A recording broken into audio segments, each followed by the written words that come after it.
আমি নিজে অবাক হই যে আমি কাদের জন্য করেছি, কেন করেছি।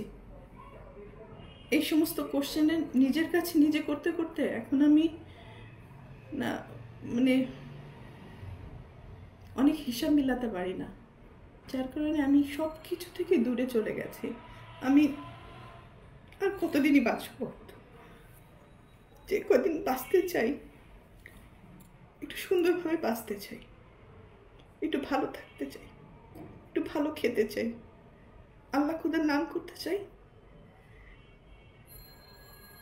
আমার ফ্যামিলির কারণে আমি যতটুকু কাজ করতে যেয়ে মানুষের গালি খেয়েছি, যতটুকু পাপ কামাইছি, এগুলো সব কিছু মুছে ধুয়ে আমি সুন্দরভাবে মরতে চাই। এটা যদি আমার জন্য অপরাধ হয়ে থাকে, আমি অপরাধী ভাই।